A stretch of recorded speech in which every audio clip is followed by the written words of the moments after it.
I was just a 70-year-old father, sitting quietly in my son's living room, hoping to spend my final years in peace under his roof. But that night, I overheard my daughter-in-law whispering, "We'll put him in a nursing home and take his pension." My son said nothing. He only nodded. My heart sank. After raising him alone, after giving up everything for his future, I realized I was no longer a father in his eyes, just a burden. What they didn't know was that I had already hidden away the deed to the house, and I wasn't about to let them erase me so easily. So at midnight, I packed my bag in silence and slipped out the back door. What I did next would change everything.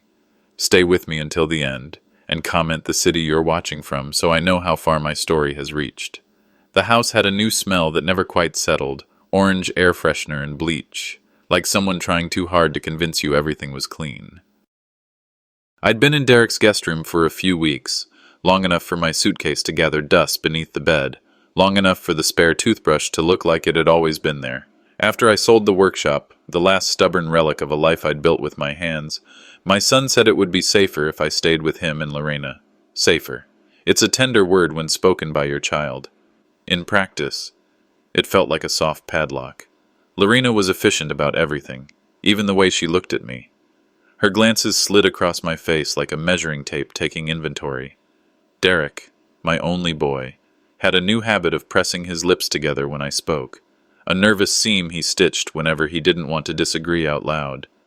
We ate at a table that seated 6, though there were only 3 of us, and silence took the remaining chairs. I told myself it was an adjustment period. People say that about all sorts of disappointments.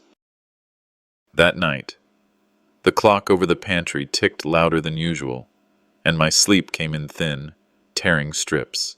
I gave up around midnight and slipped from the bed with the exaggerated care of an intruder in my own life. The floorboards offered their quiet complaints under my heels as I felt my way down the hall. I wanted water. Cool. Simple water. I wanted something that made sense. The kitchen lamp above the sink threw a small, respectable light across the countertop. I poured a glass and lifted it to my mouth when a murmur snagged in the air. Voices, not from the upstairs bedroom, but from the living room around the bend, where the hallway trimmed into shadow. I put the glass down and heard my own swallow. "I told you," a woman said. Lorena's voice. It carried the flat kind of calm that never bodes well. "I know," Derek replied, quieter, the seam in his mouth audible even through the wall. I moved without meaning to, as if the house itself nudged me forward. The archway to the living room framed the backs of 2 heads, Lorena's dark hair twisted into a neat knot, Derek's shoulders pulled defensive, boyish in a man's shirt. The television was off. They were sitting with their bodies angled toward each other, speaking in that careful cadence people use when they're planning around a third person. "It's time," Lorena said. "We can't keep this going." Derek rubbed his forehead. He's my father. "And we have a life," she answered. "We can't revolve around his needs. The facility has openings this week. You said you'd fill the forms." My body stiffened along the hallway wall. The drywall pressed cool through my t-shirt. The word facility skittered along my skin. My name hovered on Derek's tongue, unsaid, as if he'd forgotten how to pronounce it. He's not ready," Derek tried, the words like a schoolboy's excuse delivered late. "He's ready enough," Lorena said. "His doctors signed the evaluation, and you know what the social worker said. It's better to act before there's another fall. It's a strange thing, to hear the terms of your life recited like paperwork. Doctor, evaluation, social worker. I wanted to laugh at the clinical neatness of it. I wanted to reach into the past and pull the boy who cried on a football field when his knee gave out. The boy who once believed my hands could fix anything. I wanted, foolishly and fiercely, to be needed. "There's also the matter of finances," Lorena continued. "Someone has to be authorized to manage them. He's not exactly organized." She let the word dangle like a trap. "If he's in a home, it's straightforward to consolidate. His pension can help with costs, and if we have power of attorney, power of—" Derek puffed, stopped. "What about the house paperwork?" "Handled," she said. He sold the workshop, but the deed history is messy. If he's in care, we can make sure everything is in order." Her tone cooled. "We can't risk him changing beneficiaries on a whim, not at his age." They weren't monsters. Monsters roar. My son and his wife used good diction and perfect posture while dismantling me. They wielded concern like a polite blade. "You're sure this is best?" Derek asked. Quieter still. "For everyone," Lorena said, which, in that moment, meant for themselves. Shock didn't arrive the way I expected. No sharp scream, no cinematic sting. It seeped in, slow, the way water creeps beneath a door and rearranges what you thought was dry. I watched their silhouettes in the dark and felt my heart take a cautious half-step backward from both of them. I understood then that I had stopped being a person in their house. I had become a problem with a paperwork solution. My mind started breaking itself into years.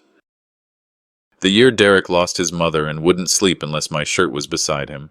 The year I took extra shifts and learned to cook eggs 3 ways, because he liked surprises. The year he graduated, and I clapped like a fool, and his eyes found me across a crowd.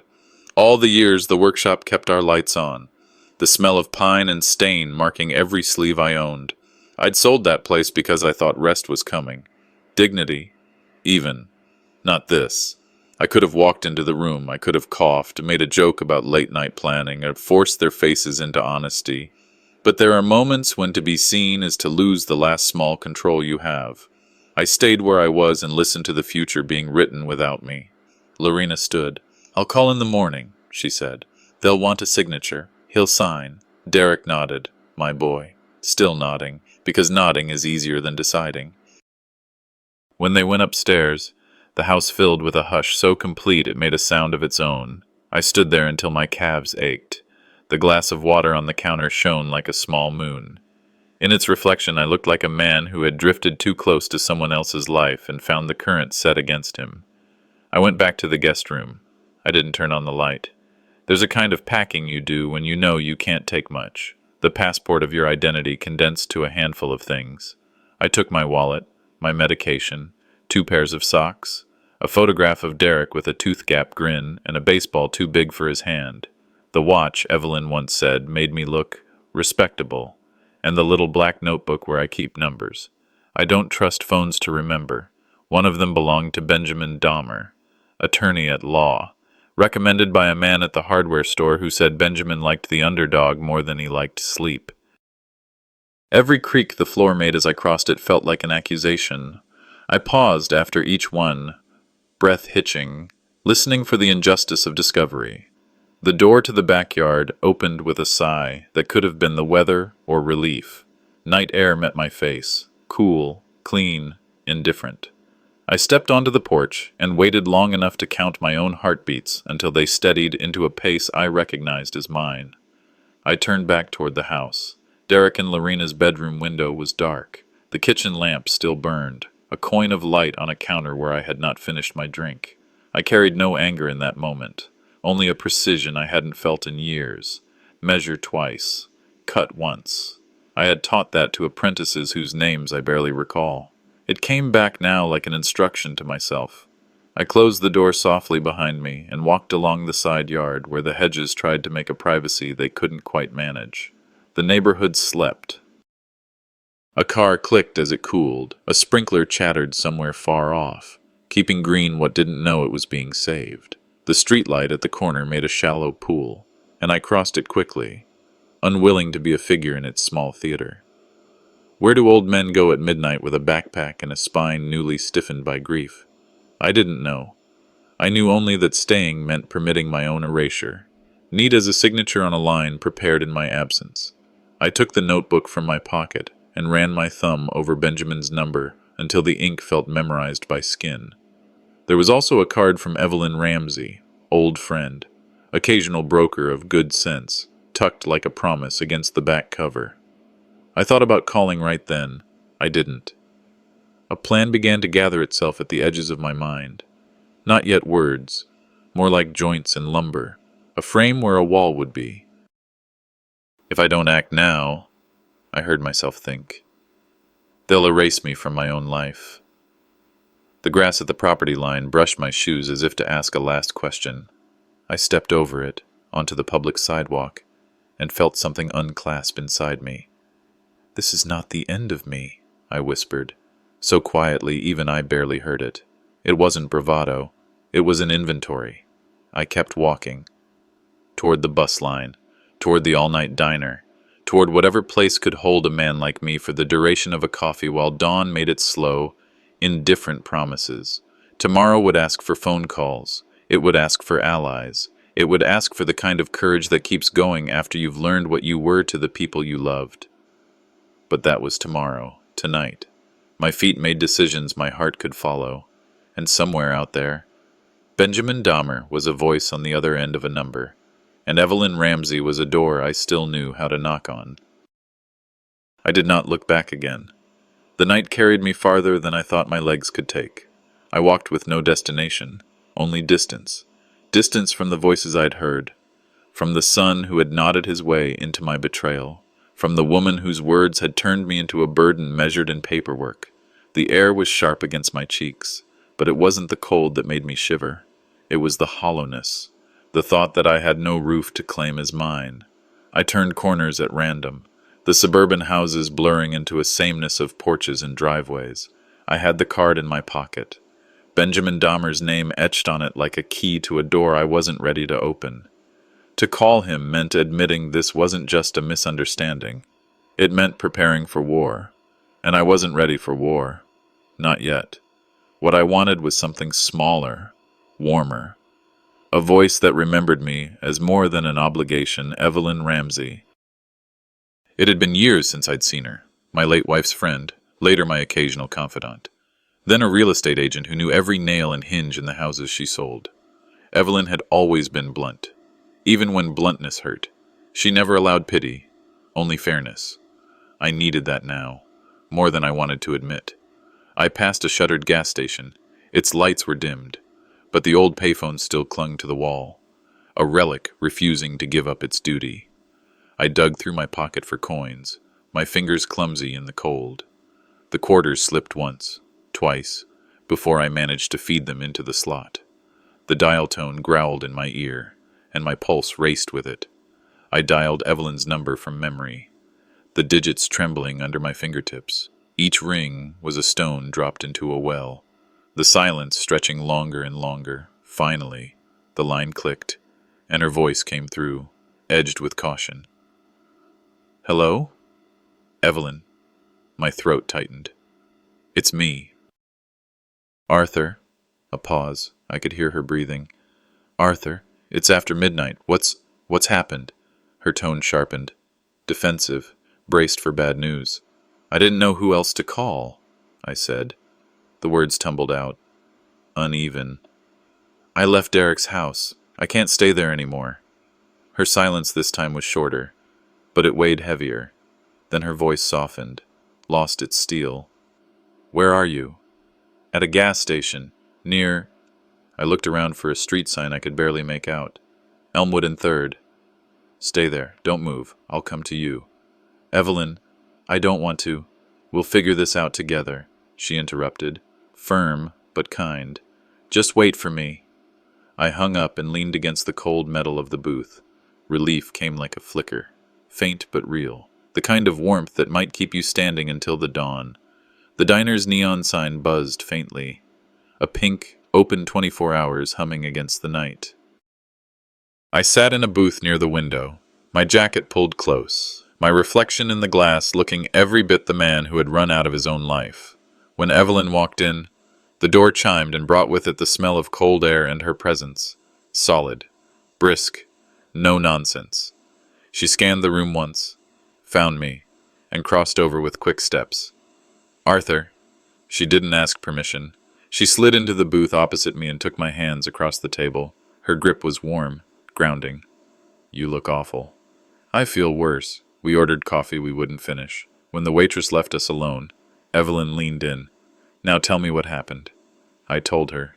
Every word. Lorena's sharp whisper, Derek's half-hearted objections, the talk of nursing homes and financial control. I recited it the way a man might give evidence, careful not to exaggerate. though the truth already sounded cruel enough. My voice broke once, but Evelyn didn't interrupt. She listened, eyes narrowed, one hand clenched around her cup as if she could squeeze sense out of ceramic. When I finished, she exhaled slowly. "You cannot go back there. Promise me that. Arthur, not tonight. Not ever." "They're my family," I muttered. "He's my son. And what does that mean when they treat you like a liability?" Her tone was hard, but her eyes were wet. "Family isn't supposed to erase you. They're doing that already." I dropped my gaze. The words stung because they were true. "There's someone you need to speak to," Evelyn said, softer now. "Benjamin Dahmer. He's a lawyer. I've worked with him. He's fair, relentless when it matters. If Lorena's talking about pensions and deeds, you need someone on your side." "I don't want to drag lawyers into this," I protested. "This is still family." Evelyn shook her head. "Arthur, they've already dragged you into something worse. You need protection. You need to fight back, or you'll lose everything you worked for." I closed my eyes. The word everything spread out in front of me. My home, my dignity, the years of work and sacrifice. Could I really hand those over to silence, just because I was afraid of confrontation? Evelyn touched my hand again. "Please, at least talk to him." I didn't answer, but something inside me shifted. The sky was beginning to gray when Evelyn drove me across town to a small rental property she managed. It wasn't much. A one-room apartment above a shuttered shop, with a thin mattress, a chipped dresser, and curtains that barely clung to the rod, but it had a door that locked from the inside and no footsteps overhead. "This will do until we figure out something more permanent," she said, placing the key in my palm. "No rent. Don't argue." I looked around the bare walls and felt a wave of relief so strong it nearly buckled my knees. For the first time in weeks, I wasn't under Lorena's roof. I wasn't a guest. A problem. A signature waiting to be stolen. "Thank you," I whispered. The gratitude caught in my throat. "You didn't have to." "Yes, I did," she cut in. "You deserve better. Arthur, don't forget that." I nodded, unable to speak. Gratitude was tangled with sorrow. The grief of knowing my own son had made this refuge necessary. That night, lying on the narrow bed, I couldn't close my eyes. The shadows of the streetlight bled through the curtains, stretching across the room like reminders. On the little table by the bed lay two objects, Evelyn's spare key and Benjamin Dahmer's card. Evelyn's voice echoed in my head. "You need protection." I picked up the card, felt its edges dig into my palm. My whisper was almost a prayer. "If I don't act soon, I'll lose everything." I dialed the number. The rings echoed in the small room, steady, deliberate. I pressed the phone tighter to my ear, heart pounding, and just before the line clicked open, the chapter of silence ended. The phone rang twice before a calm, steady voice answered. "This is Benjamin Dahmer. How can I help you?" I froze, suddenly aware of how ridiculous I might sound. An old man calling at dawn, babbling about betrayal and whispered conspiracies. My tongue felt heavy, like it was deciding whether to embarrass me or save me. "Mr. Dahmer, my name is Arthur Menendez. I cleared my throat. "I need some advice. Family, matters. I don't know how to begin." There was a pause, but not the impatient kind. His silence felt deliberate, respectful, like he was giving me room. Then, "Why don't you come to my office this morning? It'll be easier to talk in person." "In person?" I echoed, as if that were a risk. "Yes, sometimes the hardest part is starting. My office opens at 9. "Can you be there?" I hesitated, ashamed of how small I felt. But Evelyn's words from the diner echoed, "You need protection." "Yes," I said, "I'll be there." Morning light pressed through the thin curtains of Evelyn's apartment. Dust swam in the beams, as if the room itself were stretching awake. I hadn't slept. I'd sat upright in the hard chair most of the night, staring at Benjamin's card, watching the minutes slip by like sand I couldn't hold. When Evelyn knocked on the door, she was already dressed, her hair pinned back neatly, You didn't think I'd let you go alone, did you? Evelyn, no arguments. You need someone on your side today. Let's go. On the bus downtown, I sat beside her and watched the city blur past the window. My reflection hovered on the glass, lined face, tired eyes, the face of a man who once swung hammers until midnight to pay for his boy's textbooks. Now that same boy had stood silent while his wife plotted my erasure. I thought of all the years I'd sacrificed, weekends in the workshop, calluses I wore like badges, birthdays I'd worked through, all of it for Derek's future. And here I was, clutching the edge of a bus seat, preparing to meet a lawyer to defend myself against him.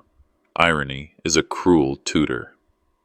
Benjamin Dahmer's office sat in a modest brick building squeezed between a bail bondsman and a deli. The sign on the door was small. Benjamin Dahmer, attorney at law. No pretension, no marble floors, just clean glass and a brass handle that gave way with a firm pull. Inside, the scent of fresh coffee mingled with paper. Benjamin himself rose from behind a desk stacked with files. He was in his 50s, with silver threading through dark hair, glasses perched on a sharp nose. His handshake was solid, not overpowering, and his eyes, they studied you, quick but not unkind, like he was cataloging truths you hadn't yet spoken. Mr. Menendez, and you must be Ms. Ramsey, he said, nodding to Evelyn. Come in, let's sit. We settled in a small conference room. A legal pad lay open before him, pen poised. He gestured. Start wherever you need to. I swallowed hard. I don't know if this belongs in your office. It's family, my son, his wife. Benjamin tilted his head. Family law and property disputes often overlap. Why don't you tell me what happened? So I did. My voice shook at first, but then the words found their own rhythm. I described creeping down the hall, hearing Lorena's whisper, Derek's weak replies. I repeated the phrases burned into me. Facility, power of attorney, consolidate finances. I told him how I'd left in the night, suitcase half packed, heart half broken. Benjamin's pen scratched steadily. He looked up often, guiding gently. Do you still own property? Bank accounts in your name? Retirement funds? Yes, I sold my workshop. I still have savings. Pension checks. The house deed. I stopped, my throat tightening. I thought it was safe.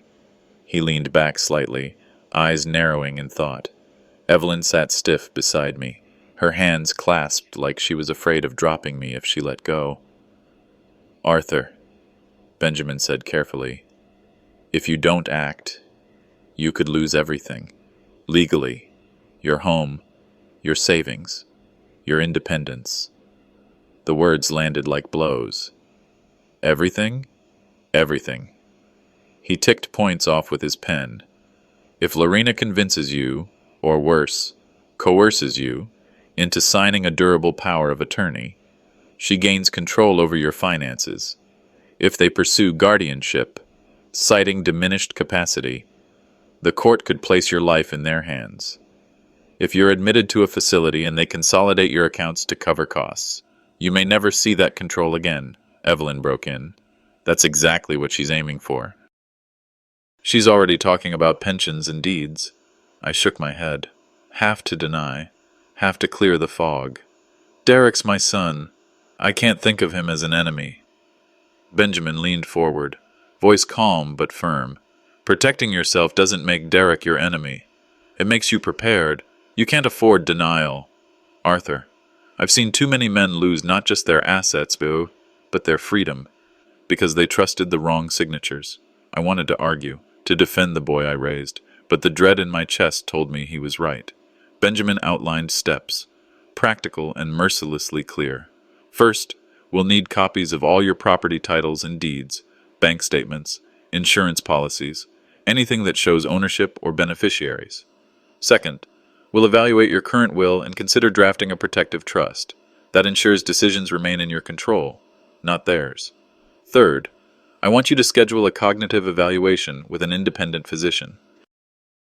It will safeguard against claims that you're incompetent. He glanced at Evelyn. We'll also need witnesses, anyone who can attest to the atmosphere in that house.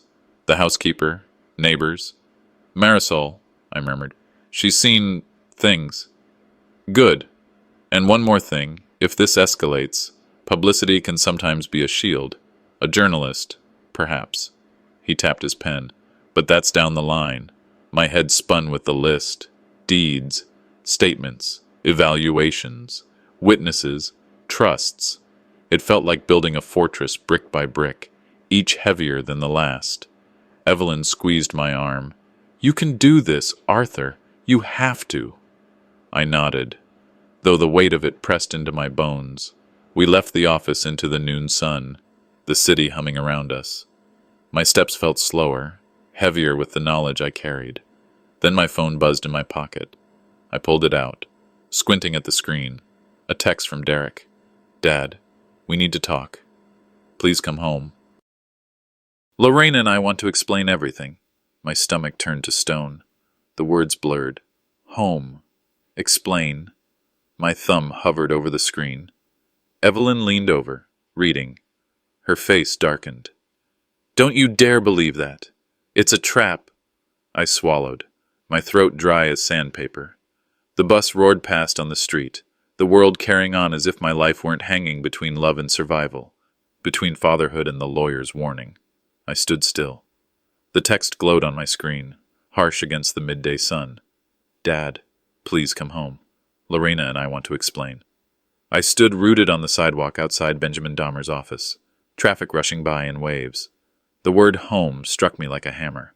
Once, it had meant warmth, the smell of sawdust clinging to my shirt, Derek's laughter in the evenings. Now it read like bait on a hook. Beside me, Evelyn leaned in to read. Her jaw tightened. Don't answer. It's a setup. I gripped the phone tighter. What if it isn't? My voice sounded foreign to me, thin, pleading. What if he's finally choosing me over her? Her eyes softened but held firm. Arthur, they don't want reconciliation. They want control. I slipped the phone into my pocket, heart hammering with doubt. Back at the apartment, Evelyn closed the door behind us with more force than necessary. She dropped her keys on the counter and turned to me. You can't trust them, she said flatly. Every word they say is strategy. Don't you see it? They're tightening the net. I bristled. You're wrong about Derek. He's not like her. Then why didn't he stop her that night? Why did he let her talk about your pension and your deed as if they were already hers? The silence between us grew sharp. I turned away, staring at the peeling paint on the wall. Lorena pushes, I muttered. He folds. He's always been gentle, maybe too gentle. That doesn't make him a villain. Evelyn's voice softened. It makes him dangerous in a different way. His silence is her permission slip. Her words hurt because they rang true. I closed my eyes and let memory pull me back. Derek at 7, running toward me across a muddy field, clutching a baseball glove too big for his hand.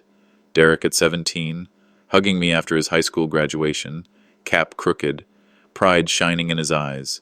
Derek at 21, holding the keys to his first car, bought with money from the workshop. Those moments were stitched into me. They weren't lies. Maybe he's trapped, too, I whispered.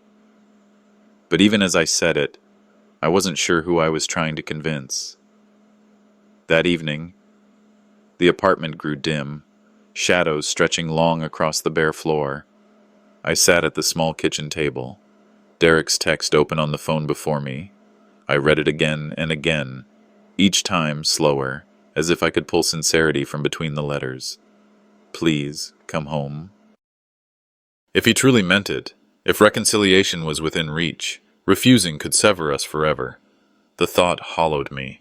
I imagined walking into their house, Derek meeting me at the door, arms open, apology in his eyes. A foolish fantasy. Maybe, but the heart is foolish. But then Benjamin's voice echoed in my mind. One wrong step could cost you your freedom.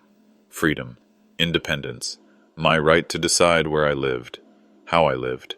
Could I risk that on the chance that my son might finally resist Lorena? I pressed my palms to my eyes. Between love and survival, there was no easy path. Later, I stood at the window, the street below coated in amber light from the lamps. That was when I noticed it. A black SUV parked across the street. It had been there when we returned from downtown. Hours later, it hadn't moved. "Evelyn," I called quietly. She joined me at the window, frowning. "That car hasn't budged all night." "Could be anyone," I said quickly. "A neighbor, a broken engine, or someone watching you."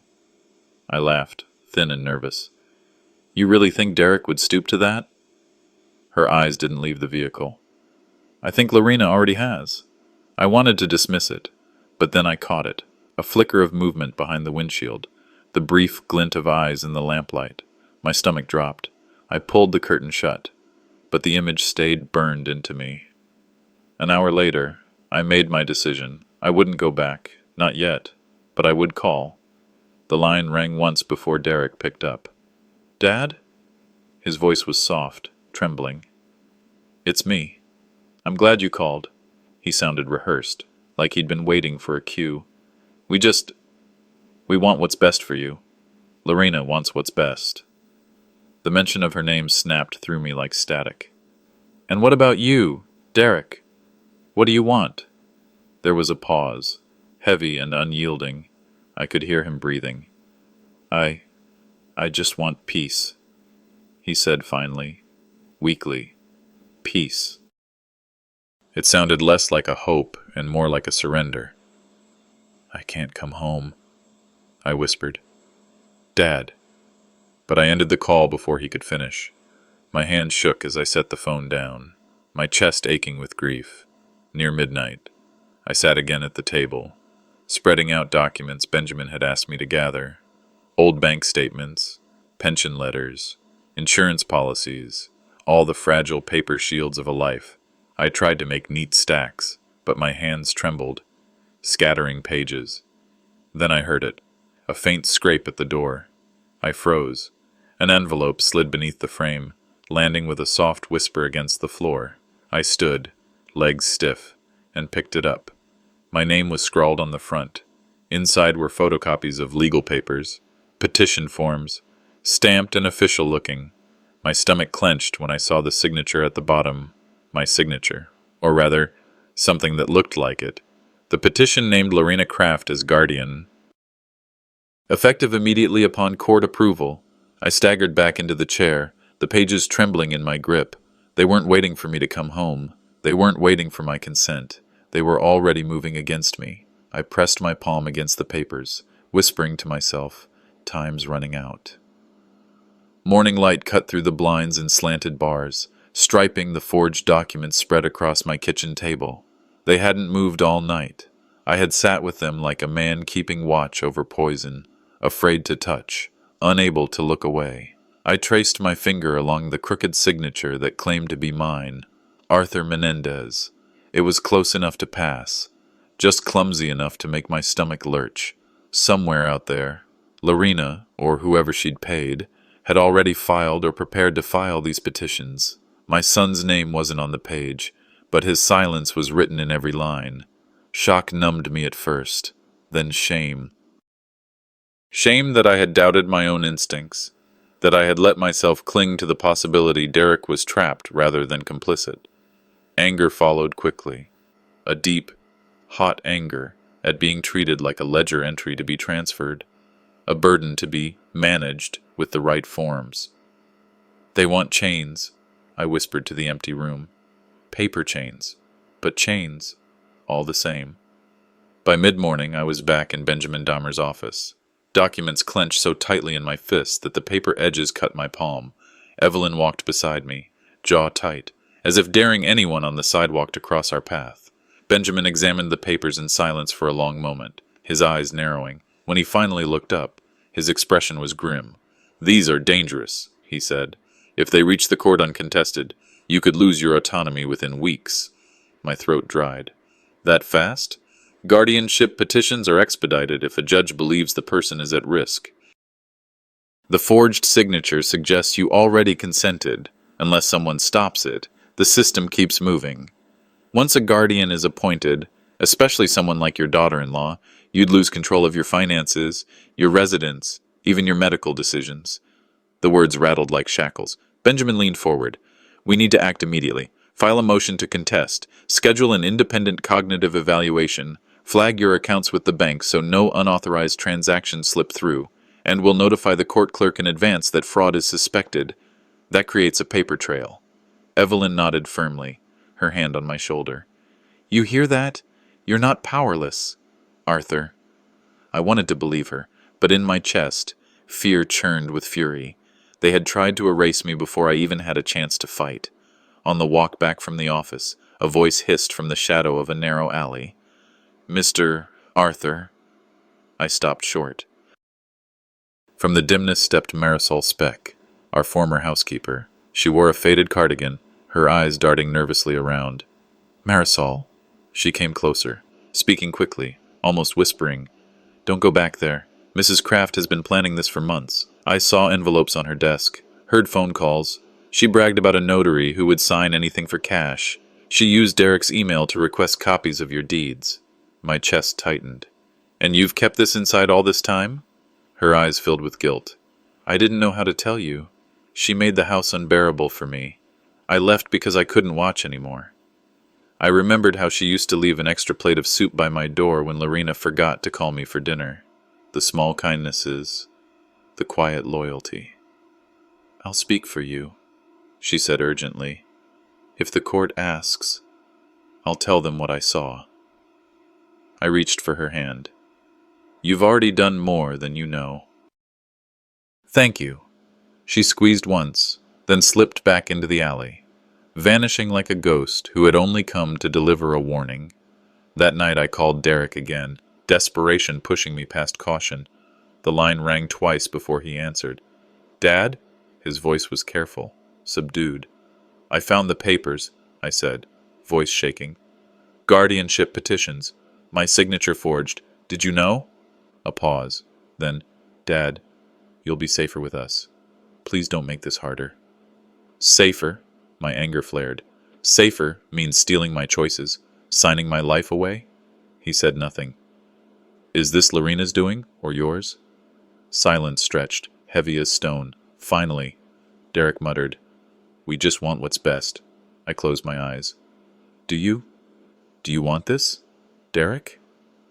The line filled with nothing but his breathing. Then, softly, I just want peace. Peace, a coward's word. I ended the call, my hand trembling, my heart cracking along old fault lines. The next morning, Benjamin laid out a plan. Arthur, we need to prove you're capable, that you're independent. Evidence matters more than emotion in these cases. He listed it out. Medical evaluations from neutral doctors, financial records in order, witnesses to your daily life. Document everything, he urged. Evelyn offered her part. I'll start looking for a new property in your name, or in a trust Benjamin can set up. Something Lorena can't touch. If she tries to seize your current assets, she won't have everything. That night, I sat at my small table, pen in hand, writing lists. Lists of tasks I still managed, paying bills online, cooking my own meals, remembering phone numbers without a book. I scribbled memories too, teaching apprentices at the workshop, balancing accounts, even recalling recipes my wife once made. Proof, I told myself. Proof that I wasn't the incompetent shadow Lorena wanted to present. For the first time since leaving Derek's house, I felt a flicker of strength returning. Strategy had a way of straightening the spine. When I returned to the apartment late that evening, the hallway felt wrong. My door was ajar. I froze. Inside, nothing seemed missing at first glance. The chair, the bed, the stack of dishes, but when I reached the desk, my heart plummeted. The drawers were open, papers scattered. The forged guardianship documents, the very evidence I'd brought from Benjamin, were gone. I stood in the wreckage, the silence pressing against my ears. Someone had been here. Someone had rifled through my life. They don't just plan to cage me, I whispered, my voice hoarse. They've already started tightening the lock. I closed the door, locking it twice, though the gesture felt hollow. The battle had already breached my walls. The house was too quiet, late at night. Silence doesn't comfort. It scratches. I lay awake in the guest room, staring at the ceiling, listening to the refrigerator hum in the kitchen and the clock tick like a pulse I couldn't steady. Lorena's cold stares from dinner still lingered in my chest.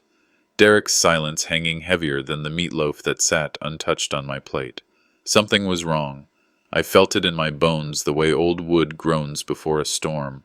I swung my legs over the bed and sat for a moment, my bare feet pressing into the carpet, my hands trembling slightly.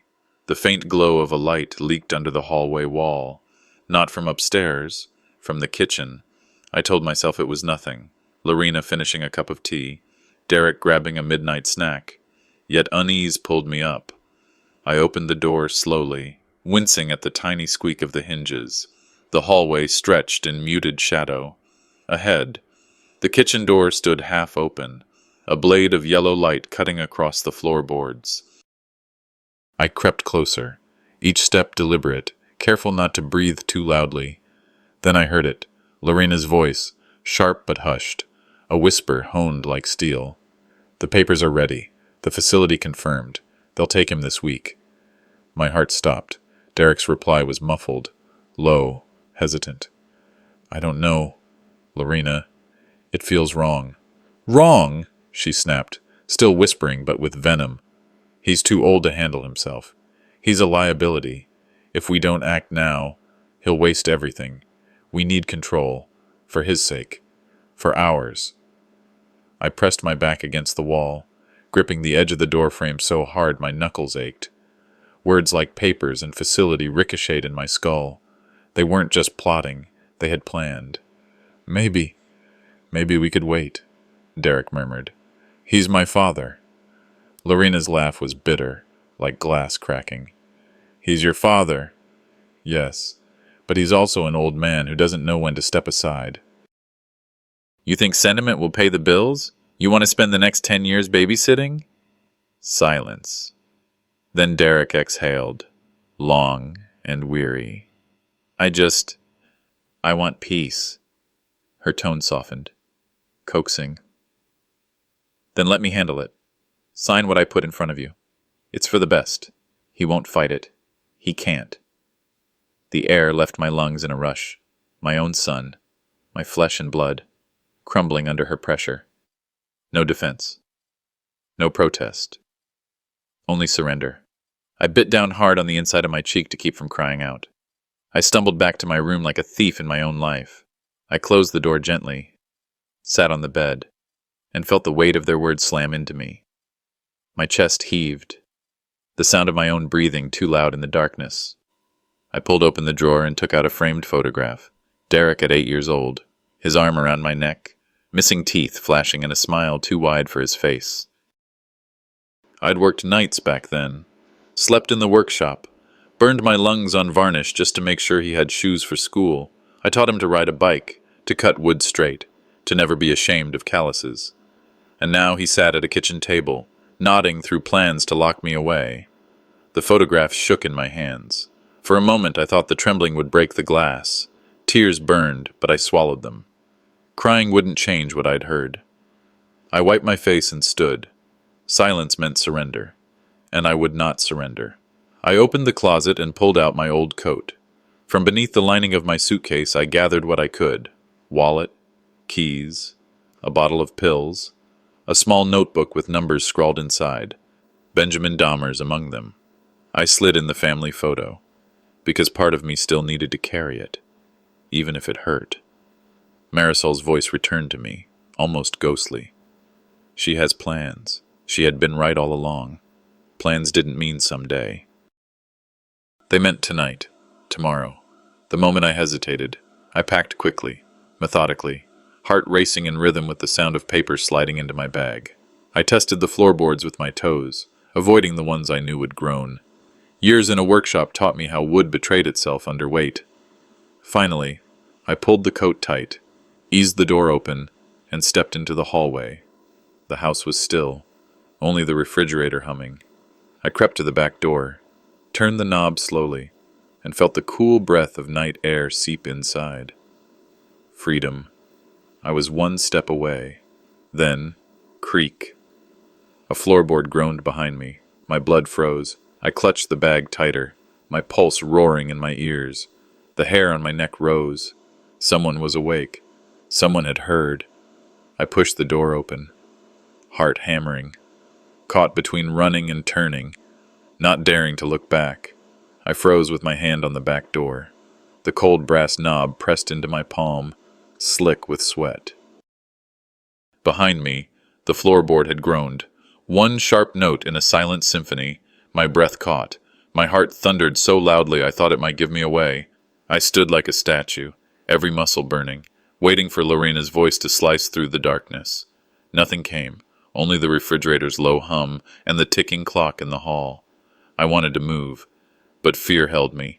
One wrong step, and I'd be dragged back, called confused or restless, then sat down with papers I didn't want to sign. Slowly, painfully, I turned my head. My eyes adjusted to the gloom. The shadow that moved wasn't Lorena or Derek. It was the family cat, tail raised, padding lazily into the hall. Relief crashed over me, so strong my knees nearly buckled. I let out the breath I'd been holding, a fog in the cold air. But relief didn't last long. The seconds I'd wasted reminded me, hesitation is its own prison. I tightened the straps on my bag, patted my pocket for the essentials, wallet, pills, notebook.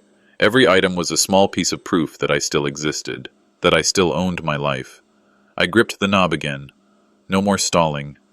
The night hit me like a wave as I slipped through the door. Cold air bit at my face, and the quiet street stretched before me, empty and endless. I pulled the coat tight around my chest and stepped into the shadows. The suburban street looked different in the dark. The neat hedges became walls, the trimmed lawns wide fields of suspicion. In the distance, traffic murmured like a restless ocean. I remembered when these same sidewalks had carried smaller footsteps, Derek's hand in mine, his backpack bouncing as I walked him to school. Now I was sneaking away like a fugitive from the very house I had once worked myself ragged to pay for. The irony cut deeper than the cold. I clenched my jaw. Every step is mine. My own signature on my freedom. I reached the side gate, careful with each movement. That was when a figure peeled itself from the shadows. My breath snagged in my throat. "Mr. Arthur?" A whisper. It was Marisol. She stood with her shoulders hunched, eyes darting toward the kitchen window. "I heard everything," she whispered quickly. "Go now, before she notices." I was stunned, torn between gratitude and fear for her. "Marisol, if she finds out—" "She won't," she cut in. She pressed a small bundle into my hand, a wrap sandwich and a bottle of water. "For the road." Her smile was sad, resolute. "You're not alone." My throat tightened. I wanted to thank her, to say more, but words failed. She pointed at the gate's rusty hinge. "Lift it with your foot first. It won't squeak that way." I nodded, and for a brief moment, her quiet courage lit something inside me. I followed her instruction, nudging the gate with my shoe. It swung open without a sound. I slipped through and stepped onto the street, the night swallowing me. I turned once, glancing back. The house loomed, its windows glowing faintly. In the upstairs room, a single light flickered in Derek and Lorena's window. It felt like an eye, watching me walk away. Home is not a place, I thought bitterly. It's the people inside it, and they've already shut me out. I pulled my collar higher and kept moving. In my notebook, only 2 names anchored me now: Evelyn Ramsey, the friend who had always spoken truth, and Benjamin Dahmer, the lawyer who might keep me from being erased. My path was narrowing, but at least it was mine.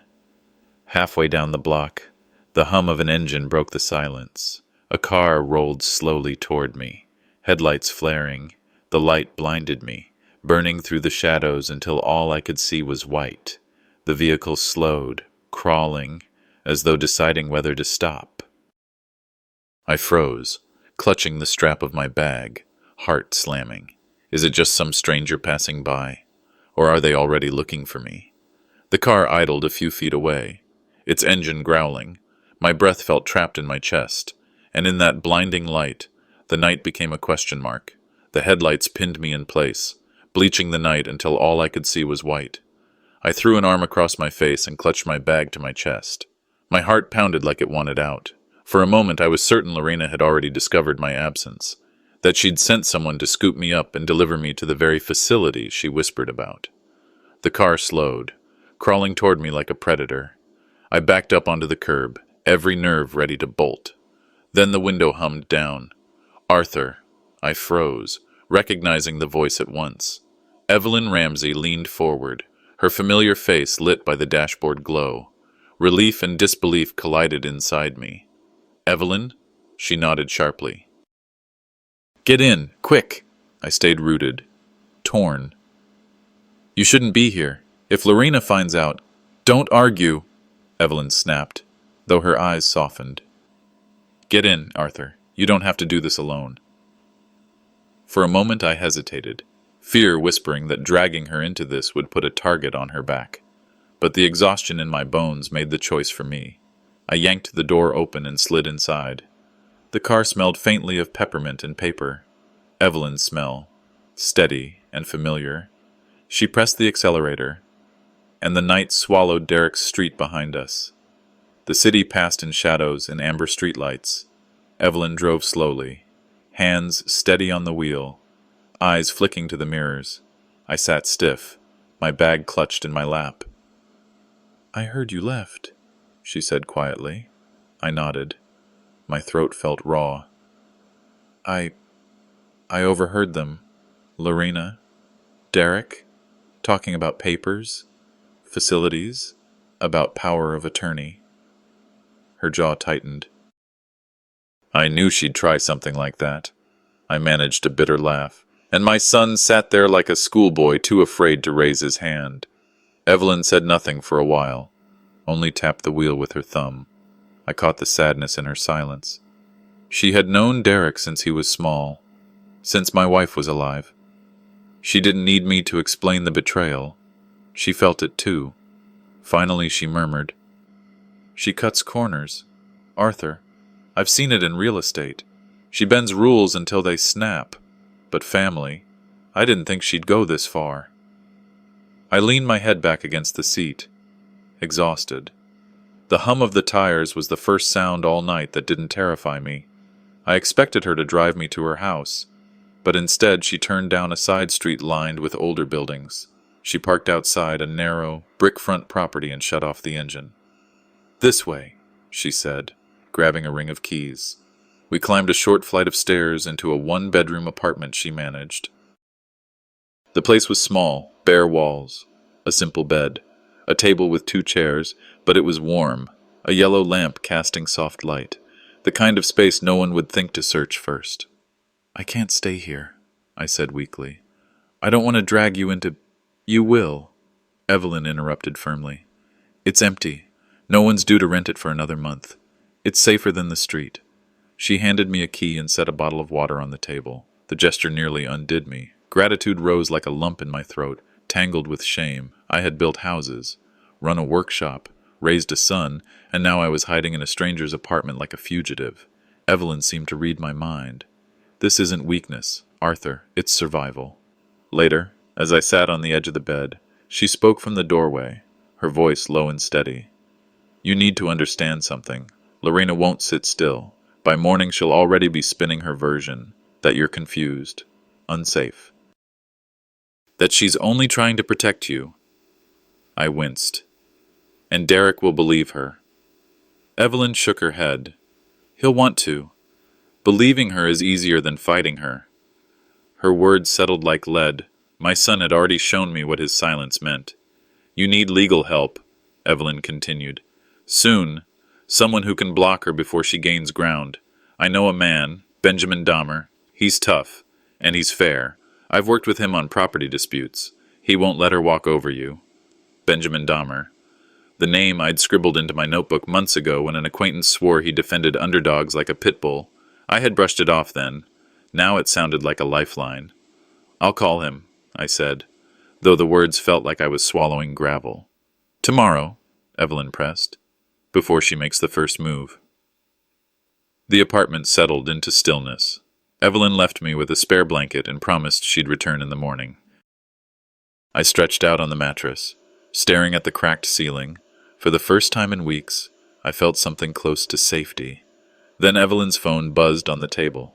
The sound cut through the quiet like a blade. I sat up and glanced at the screen. The name flashing in blue letters made my chest seize. Derek DeFeo. I looked at Evelyn.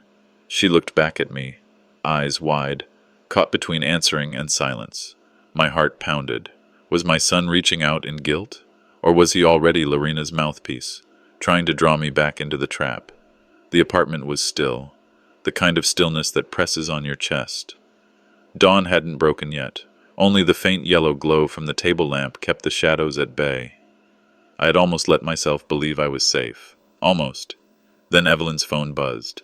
The sharp vibration rattled across the table, cutting through the fragile quiet. I leaned forward, eyes catching on the lit screen. The name glowing there nearly stopped my heart. Derek DeFeo. I froze. My son's name, right here in this room where I was hiding. Alarm shot through me. If he was calling Evelyn, then he knew, or suspected, that I was with her. Evelyn stared at the screen, lips pressed tight. For a second, I thought she might let it ring out. But then she inhaled, squared her shoulders, and swiped to answer. Hello? Her voice was steady but guarded. I strained to hear, but Derek's words were muffled by the speaker. A quick, urgent tone, sharp edges blurred by distance. No, Evelyn said firmly. I don't know where he is. She paused, listening. Derek, if you really care, you'll stop letting Lorena push him toward things he doesn't want. My stomach twisted. Even muffled, I caught fragments, papers, guardianship, safer with us, the words I dreaded. Evelyn's expression hardened as she responded. Not this way. You'll regret it. After another silence, she spoke flatly. Call me when you're ready to be honest. And she ended the call. The room fell quiet again, but the calm was shattered, replaced by an echoing unease. I sat hunched on the bed, my hands clutching my knees. Questions swarmed like hornets. Could Evelyn really shield me from Derek if he kept pressing? If he pleaded, spun some story about protecting me, would she yield? I remembered Derek at 12, fumbling through math homework. His brow furrowed until I sat beside him. I remembered his voice, soft and earnest. Dad, I can't do this without you. Now, decades later, his voice was different, muted, swallowed by Lorena's. My son, once so reliant, now allowed another to dictate his every move. I pressed my palms to my eyes. Love for him pulled me one way, mistrust the other. The rope of hope frayed thinner by the hour, but I couldn't cut it completely. Evelyn set her phone down with a decisive click. I won't betray you. I looked up sharply. You heard me, she said, her gaze unwavering. I don't care how desperate he sounds. I'm not handing you over. You trusted me once. Arthur, trust me again now. Her hand brushed across mine, warm and solid, grounding me. I felt relief seep in, but suspicion still coiled in my gut. Derek was my son. Could I really believe she'd resist him forever if he begged? But in her eyes I saw steel. I forced myself to nod. Thank you. Gratitude was there, yes, but laced with doubt I couldn't quite kill. Evelyn moved to the table and pulled a sheet of paper toward her, jotting notes with quick, efficient strokes. We can't waste time. Lorena moves fast. By tomorrow she'll have a narrative, and you'll be the villain in it. We need someone who can block her. Her pen scratched as she spoke. First, Benjamin Dahmer. I'll call him the moment his office opens. He can file motions before Lorena locks anything down. Second, we'll gather proof of your independence. Video, receipts, anything that shows you're capable. Third, your finances. We'll reset your passwords. Put alerts on the accounts. Fourth, witnesses. Marisol, for one. And fifth, mobility. You can't stay in one place too long. She looked up. That's our plan. I swallowed hard. Strategy steadied me, even if fear gnawed at the edges. It feels like putting my whole life on trial. In a way, it is, Evelyn replied, but you'd rather fight than be erased. Wouldn't you? I gripped the edge of the table and nodded. Then we move. For the first time in days, courage flickered in my chest. Not strong, not steady, but present. The clock ticked closer to morning. I stretched out on the bed again, exhaustion dragging at me. My eyelids had just begun to droop when Evelyn's phone buzzed once more. Not Derek this time, a number with no name. The text preview lit the screen. "Keep him safe if you can. She's already ahead of you." I sat up straight, pulse pounding. Evelyn lifted the phone, eyes narrowing as she read the words aloud. We stared at each other in silence. A warning? From whom? An ally I didn't know I had? Or another trick? Another layer of Lorena's manipulation? Outside the window, the streetlight flickered once, then steadied. "She's already ahead of you." The words clung to me, colder than the night air, sharper than the betrayal I'd already endured.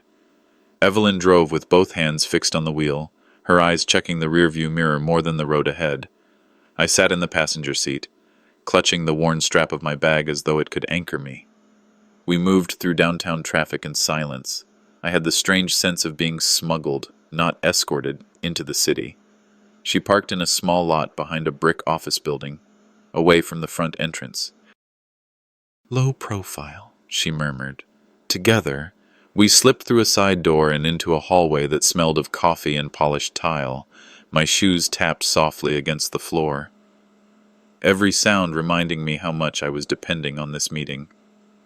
"This is it," Evelyn said, stopping at a door with brass letters. Benjamin Dahmer, attorney at law. The man who opened the door had silver at his temples, sharp eyes behind rectangular glasses, and a handshake that conveyed both firmness and restraint. "Mr. Menendez," he said with a nod, "I'm glad you came. We have no time to lose." He led us into a modest conference room. Files were stacked neatly along one wall, their spines stamped with words like guardianship and trusts. On the table lay a legal pad, pen, and a portable scanner already waiting. "Please." He gestured for us to sit. His presence steadied me. He was direct, but not cold. Professional, yet humane. I felt both exposed, as if he could read every weakness I carried, and strangely protected. For the first time in days, I thought maybe I wasn't entirely defenseless. Benjamin adjusted his glasses, pulled up something on his laptop, and then turned the screen toward me. "This was filed yesterday. On the screen, petition for guardianship. My name, my life, reduced to typed lines and allegations. Beneath it, petition for financial management authority." My breath caught. "Already filed?" "Yes," Benjamin said grimly. "And not just that. She's moving fast. Lorena claims you're forgetful, unsafe, unable to manage your affairs." He tapped the last page. My eyes followed his finger and froze. There, scrawled in bold ink, was my son's name. Derek DeFeo, supporting witness. The room tilted. "No," I whispered. Benjamin's voice was calm but urgent. "With Derek's signature, it strengthens her petition. Judges give weight to family members who appear concerned. Unless we respond immediately, she could secure temporary orders within days." I couldn't breathe. My own son had lent his hand to my erasure. Evelyn reached across the table, steadying me with her palm. "Arthur, look at me. We fight this." Benjamin nodded. "Here's how." He outlined each step like beams of a framework, sworn declarations from allies. Independent medical evaluations proving competence. Immediate collection of property titles and bank records. We need witnesses, people who've seen Lorena's behavior. Marisol, for example. Evelyn spoke firmly. "I'll testify. I've seen how she manipulates. And I have old emails from when she tried to cut corners on property filings. It shows a pattern," Benjamin added. "We'll also secure your assets. I recommend placing property into a protective trust and alerting your banks. We'll file motions to strike her petitions as fraudulent. But Arthur, you must be ready to put your life on display. Every document, every action proving you are capable." I inhaled deeply, the weight pressing on me. Yet in his structure, I saw something more than panic. I saw a blueprint. "I'll do it," I said finally, voice low but firm. "We move." Later, I stepped into the hallway for air. Through the glass pane, I watched the city traffic below, people hurrying about their lives. I thought of Derek at those dinners, sitting silent as Lorena spoke for him. The shadow she cast had swallowed him whole. Was he truly lost to me? Or was his signature just another form of surrender, a man too weak to fight the woman at his side? I pressed my hand against the glass, wishing I could still believe he would look at me and say, "I'm sorry, Dad." But hope and heartbreak lived uneasily together inside me. When I returned, Benjamin had papers ready. "These are the first protective filings," he said. "Sign them, and we'll scan immediately." My hand shook as I put pen to paper. Each signature felt like staking a claim on my own existence. Benjamin uploaded the documents, then glanced at his screen, his brow furrowed. "Damn. What is it?" Evelyn asked. He turned the laptop toward us. "Lorena has already requested and been granted an emergency hearing. 48 hours from now." The words struck like a hammer. 2 days. Evelyn's grip tightened on my shoulder. "We'll be ready, Arthur." Benjamin leaned forward, eyes steady on mine. "The clock has started. From this moment on, every hour matters." Benjamin's office felt suddenly smaller, the air heavier than before. He set his laptop down with a thud that made Evelyn jump. "The court granted Lorena's request," he said, voice clipped. "An emergency hearing, 2 days from now." I blinked, trying to make sense of the words. 48 hours. That's all we've got," Benjamin replied. His tone was sharp but steady, like a man reading out a battlefield schedule. Evelyn's hand squeezed my shoulder, but I could feel her worry in the tremor of her fingers. 2 days. That was all the time left between freedom and being declared incapable of living my own life. Benjamin wasted no time. He spread papers across the desk, sketching timelines and tasks like a carpenter drawing blueprints. "Step 1. Independent medical evaluation. We'll arrange it tomorrow morning. Step 2. Documented financial independence. Bank statements. Bills paid in your name. Records of you managing your workshop and accounts. Step 3. Character witnesses. Evelyn, of course. But we'll need more. Friends, neighbors, anyone who's seen you manage yourself." Evelyn spoke up quickly. "I'll testify. I'll say exactly what I saw." Lorena twisting words, shutting him out of decisions. Benjamin nodded, scribbling notes. "Good. The more credibility we stack, the better. We'll also prep affidavits from your allies, sworn under oath. Everything must be in the court's hands before the hearing." I listened, heart pounding. His voice was brisk, efficient, but it steadied me. There was a plan, a path, thin as a thread, but it was there. That evening, I sat with a phone pressed to my ear, dialing numbers I hadn't touched in years.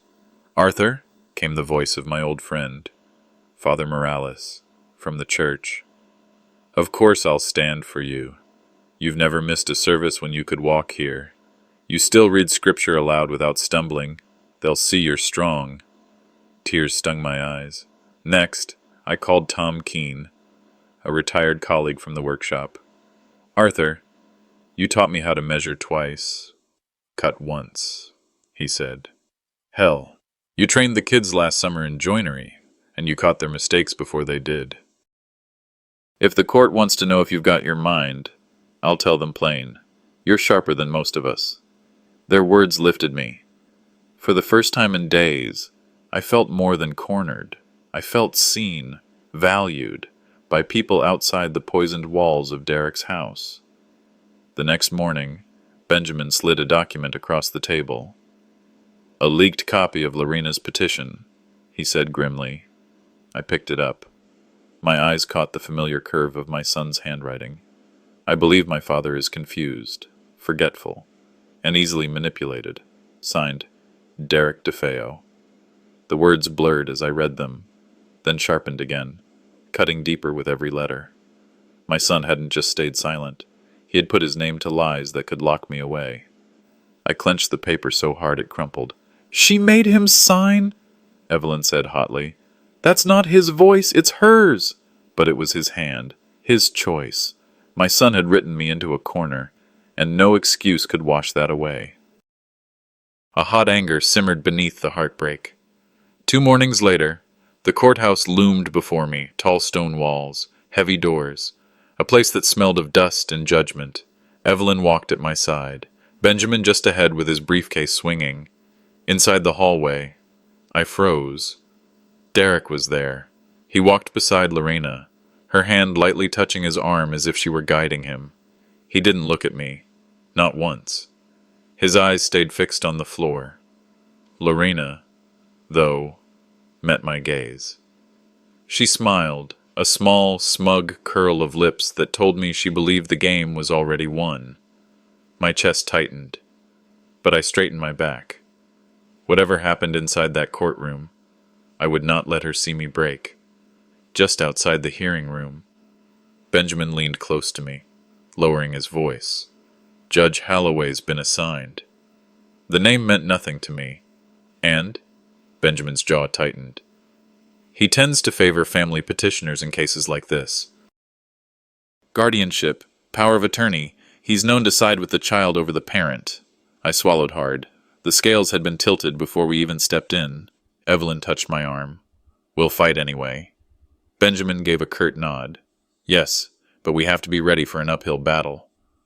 I looked at the closed doors ahead of us, at the seal of justice carved into the wood. 2 days of preparation had led to this. My heart hammered, but I lifted my chin. If the odds were against me, so be it. I would face them head on. The courtroom felt like a cage. Wooden benches groaned under the weight of neighbors, clerks, and strangers drawn to the spectacle. My palms sweated against the polished oak of the defense table. The judge settled in above us, robes falling like shadows. Lorena's lawyer rose first, polished and sharp. He painted me as frail, confused, unable to handle even the simplest of tasks. Mr. Menendez is vulnerable, he said, and without proper guardianship, he risks harming himself and wasting his assets. I sat still, biting down the fire in my chest.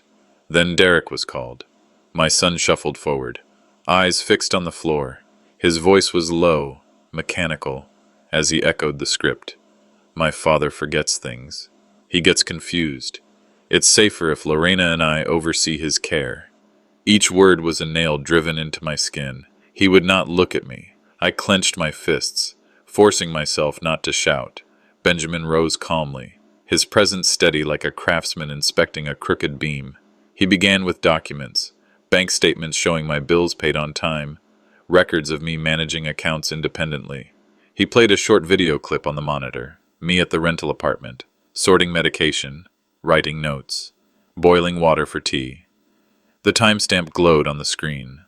Next came the witnesses. Father Morales stepped forward, his collar gleaming. Arthur attends Mass. He reads scripture clearly. He helps guide our group. His memory and judgment are sound. Then Tom Keene, my old colleague. His rough hands gripped the rail as he spoke.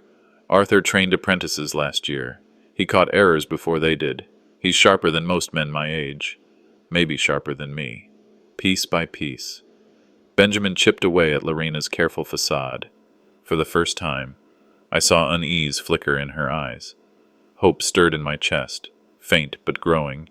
Then came the voice I hadn't expected.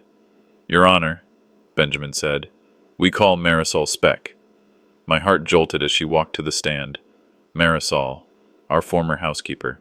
She looked small but resolute, her hands clasped tightly. She cleared her throat. I worked for the family for years. I overheard Mrs. Kraft telling Derek it was time to get rid of Arthur. She said the deed and pension should be under their control. She even mentioned bribing a notary. The courtroom gasped.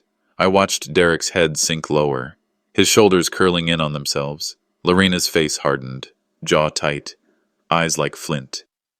Vindication surged through me, hot and righteous.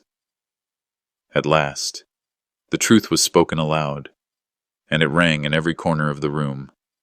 But Benjamin wasn't done. He called Stephen Lisk, the investigative journalist, to the front. The man strode confidently, a folded newspaper in hand. Your Honor, he said, this morning I published an expose on Mrs. Kraft. It documents her pattern of manipulation in past real estate dealings, cutting corners, coercing signatures, arranging fraudulent notarizations. The evidence is in your file now. The judge frowned, then allowed the article into the record, noting its relevance to credibility. Lorena tried to interrupt, her voice sharp. This is irrelevant. He's biased. Sit down, the judge snapped. Her composure cracked. Her voice rose, her smile slipped. The mask she had so carefully worn began to fall away before everyone's eyes. For the first time, I felt the tide had turned. The judge adjusted his glasses, tapping his gavel once. Having reviewed the evidence, I dismissed the petition for guardianship and financial control. Furthermore, this court refers the matter for possible investigation into fraud. The room stirred with murmurs. Evelyn squeezed my arm. Benjamin allowed himself the smallest nod of triumph. I looked at Derek. My son couldn't meet my gaze. His face was pale, shame tightening his jaw. He looked like a boy again, lost, frightened, chained not by me, but by the woman at his side. Relief filled me. Though it was not sweet, it was heavy, bittersweet. I had won, yes, but I had lost something too, trust in the son I had raised. Outside, the sunlight was blinding after the courtroom's dimness. On the courthouse steps, I turned to the people who had stood by me. Evelyn, steady as stone. Benjamin, the shield who had fought with words instead of wood and nails. Marisol, the quiet witness whose courage changed everything. Stephen, who shone light into Lorena's darkness. I thanked each of them, my voice thick. Then I looked at the small cluster of reporters, microphones raised. I spoke not just to them, but to anyone listening. Independence is worth defending, I said. Family is more than blood. It's the people who stand with you when you are under attack. Trust must be earned. Dignity must be protected. I held my old notebook tight against my chest, its pages filled with numbers, names, memories, the proof of a life I had built. As we walked down the steps, sunlight warmed my face. The trial was over. My freedom was mine again. The betrayal would scar me, yes, but it would not define me. For the first time in a long time, I felt the weight lift. I was not erased. I was still here,